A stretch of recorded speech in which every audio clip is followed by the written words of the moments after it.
son genre.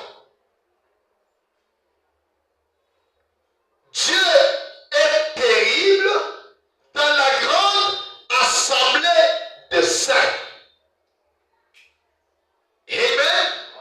Dieu est terrible dans la grande assemblée des saints. Quand les saints se rassemblent, quand les saints crient, quand les saints pleurent devant Dieu, quand les saints invoquent Dieu, alors Dieu manifeste sa puissance redoutable.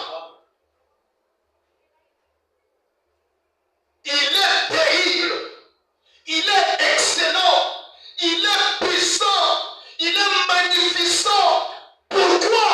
Pendant que vous l'invoquez, il descend et il manifeste sa puissance. Oh Dieu, qu'avons-nous fait pour ne pas voir ta puissance?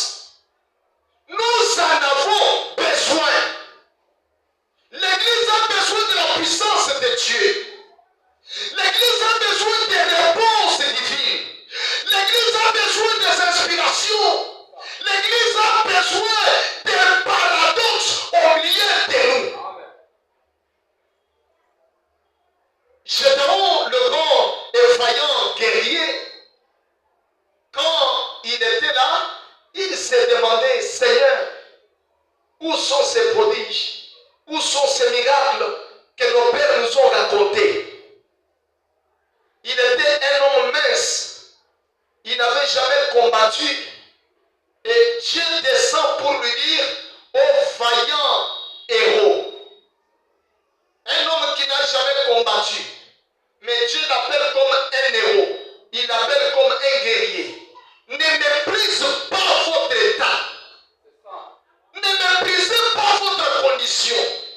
Je vais vous dire que même dans cette condition où vous êtes là, Dieu est plus que capable.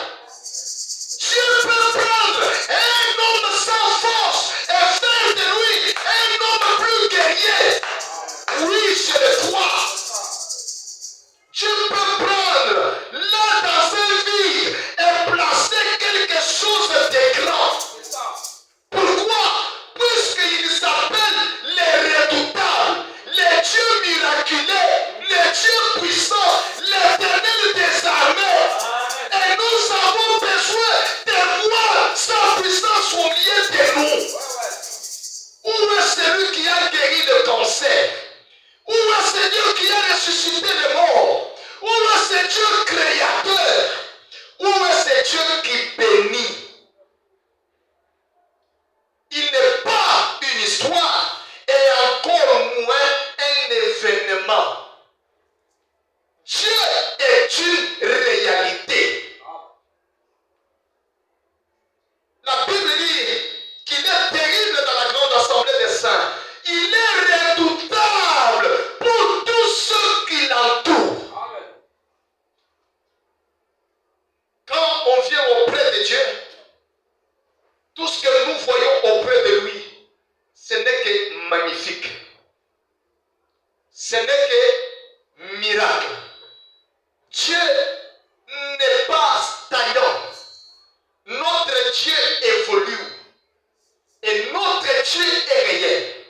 Et je voudrais que ce soir, l'agneau tabernacle a une requête. Et chacun a une requête. Seigneur, nous avons besoin de notre parcelle. Nous avons besoin des hommes ici qui n'ont pas de capitaux. Qui essayent des capitaux, de l'argent, du travail.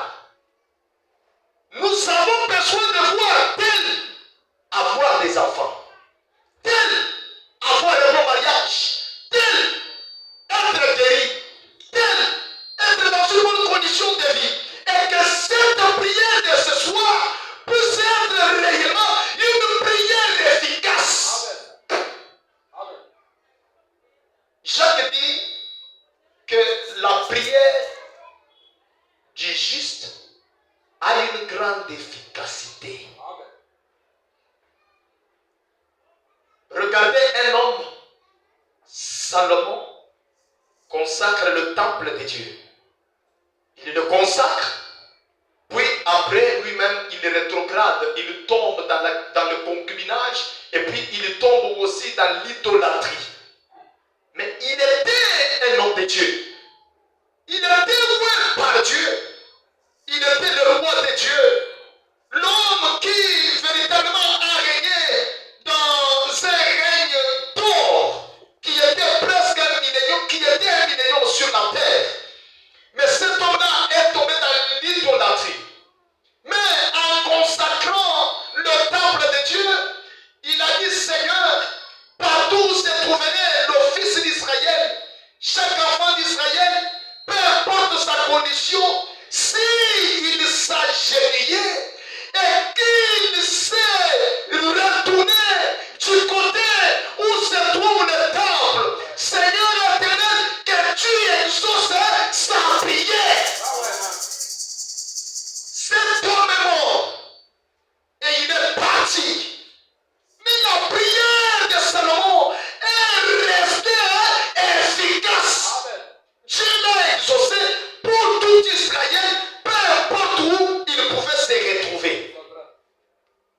Pourquoi? Puisque Dieu, quand il répond à une prière, amen, amen, quand Dieu répond à la prière, il a déjà répondu. Il ne peut pas venir rectifier son exaucement. Jamais. Alors ce soir, je voudrais que chacun de nous comprenne, peu importe la gravité du problème, peu importe notre état physique, peu importe notre état mental, peu importe notre état financier, Frère Branham me dit qu'un véritable chrétien, dans son bon sens, croit Dieu pour toutes choses. Un homme dans son bon sens, un chrétien, dans son bon sens, il croit Dieu pour toutes choses. Oh my, si j'ai besoin d'une bonne maison, Dieu me la donnera. Si j'ai besoin d'un bon mariage, Dieu me le donnera. Si j'ai besoin de la parcelle de l'église, oui, Dieu me l'a déjà accordé. Oui, je le crois. Si j'ai besoin de rétablissement de ma maison, et que les enfants sont malades, la femme malade, je suis malade, tout est aux arrêts et que rien ne progresse. Je dois m'agender puisqu'il a dit, invoquez-moi et je vous répondrai. Et je vous ferai voir des choses cachées. Où est cette puissance? N'est-il pas le même? N'est-il pas le même Dieu? N'a-t-il pas agi autrefois? Il n'est jamais partiel. Il ne peut pas agir là-bas et ne pas agir ici. Notre Dieu est réel. S'il a fait sortir Jonas dans le ventre d'un gros poisson, il te sortira aussi de la tombe ce soir. Il te sortira de la maladie. Il te sortira du gouffre. Il te sortira de l'obscurité. Il te placera sur les rocs solides. Ça, c'est Dieu qui est le même et qui est riche en miséricorde. La Bible dit, éternel Dieu des armées, qui est comme toi puissant, ô éternel, ta fidélité t'environne. C'est qu'il est environné par un serment de fidélité. Il ne peut jamais trahir ses propres paroles. Quand il a dit de faire, il le fera. Il a dit que demandez et il vous sera accordé. Pourquoi tu ne demandes pas? Parce que tu demandes mal. Tu ne reçois pas parce que tu ne demandes pas. Mais ce soir, je voudrais que Dieu puisse réellement exaucer la prière de chaque cœur ce soir. Et il a celui qui peut contourner et changer de procédure. Oui, je le vois. Il peut changer de procédure. Quand lui avait besoin du vin et que sa foule avait besoin du vin, n'a-t-il pas changé de l'eau en vin? S'il l'a fait réellement pour honorer les gens qui le considéraient, ne peut-il pas le faire pour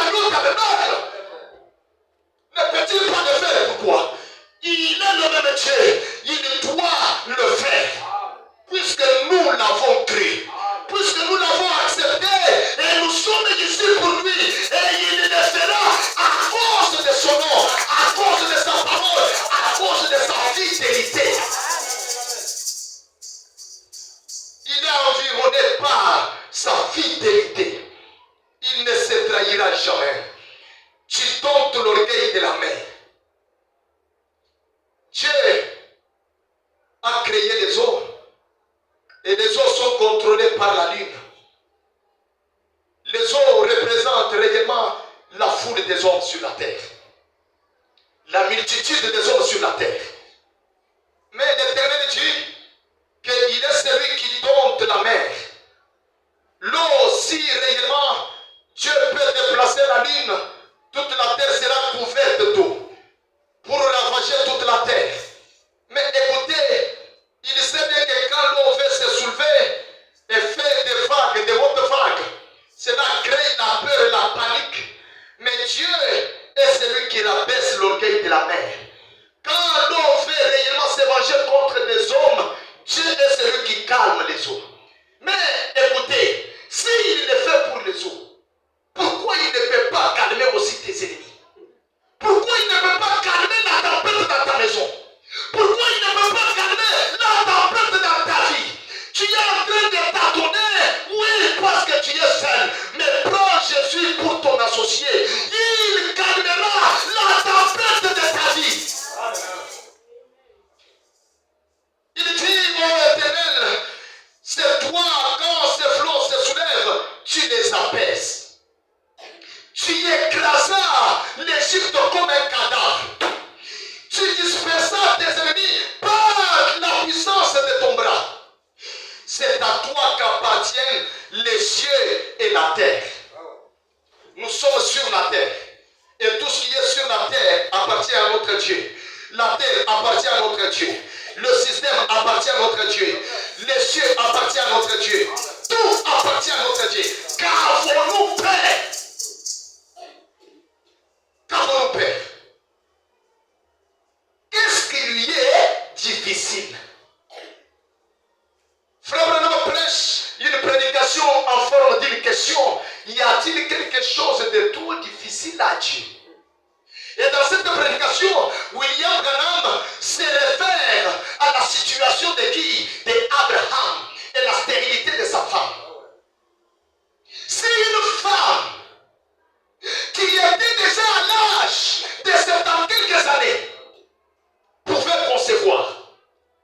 Quelle que soit la stérilité financière que tu as, Dieu est plus que capable ce soir. Si réellement tu as une stérilité physique, Dieu est plus que capable. Nous avons autant de photos dans notre album. Notre album chrétien, il y a autant de photos. Il y a autant d'exemples. Dans notre Bible, il y a autant de photos. Il est question réellement que nous puissions entrer dans l'album de notre famille. Là où on peut voir ce qu'a été notre grand-père, ce qu'a été notre frère, ce qu'a été notre soeur. Et nous pouvons réellement être sûrs que notre Dieu est plus que capable. Les cieux et la terre appartiennent à notre Dieu. C'est à toi. C'est toi qui as fondé le monde et ce qui le renferme. Je veux dire que dans ce monde, il y a des esprits. Dans ce monde, il y a des esprits. Quand réellement tu trahis les lois de Dieu, ces esprits-là sont réellement à ta poursuite. Mais écoutez, quand on est ensemble avec Dieu, quand on marche avec Dieu, alors tous les esprits sont sous tes pieds. Puisqu'il a dit que les ennemis soient réellement tes marche-pieds. Il y a une chose que je n'aime pas. En tant que fervent dans la foi, je n'aime jamais la peur. Même quand tout est difficile, je n'ai jamais cru que c'est difficile. Même quand tout ne marche pas, je n'ai jamais cru que ça ne marche pas. Je sais toujours que Dieu, frère Branham me dit, que si Dieu te dit d'avancer, et qu'il y a un mur, avant que tu n'arrives au mur, il fera un tour dans ce mur et tu passeras. Alors, il n'est pas question de regarder le mur. Il est question de regarder celui qui a créé le mur. Dieu peut susciter des obstacles pour réellement voir si nous lui faisons confiance. Et quand il y a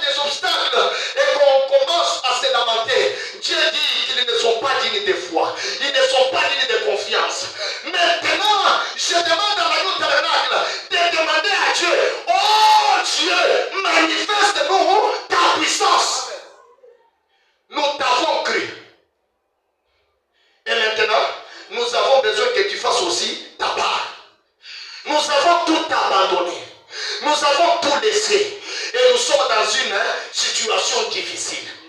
La mer ici, les montagnes là-bas, les ennemis en arrière, la mer rouge devant. On ne sait plus où aller. Mais nous savons que ces ennemis, ils sont entre tes mains. La mer est entre tes mains. Les montagnes entre tes mains. Tout est entre tes mains. Il a question de faire quoi? De se confier à celui qui tient le lendemain entre ses mains. Nous allons nous tenir debout. Ton bras est puissant, ta main est forte et ta droite est élevée. Dieu peut faire des choses de façon illimitée. Que même quand on arrive pour dire comment on a eu la parcelle, on ne saura pas. Comment Dieu m'a guéri, on ne saura pas. Comment j'ai eu le travail, je ne saurai pas. Mais ce que je sais, j'ai la chose. Il peut arriver que tu sois dans la maison et que tu y es environné par une atmosphère négative. Mais je vais te dire une chose, qu'à présent, tu peux faire une seule chose. Je te demande que si tu traverses une atmosphère négative dans ta maison, je te demande une seule chose, après la réunion de ce soir, je te recommande, je te fais une ordonnance. Allez à la maison. Adore Dieu. Loue le Seigneur. Adore-le. 35 minutes. Loue le Seigneur comme jamais auparavant. 35 minutes. Et déclare une prière en ta faveur. Et Dieu combattra à ta place. Et oublie que tu étais au milieu des amis. Oublie que tu étais au milieu des atrocités. Oublie que tu étais au milieu réellement des choses négatives. Parce que Dieu vient de le dire et il l'a fait.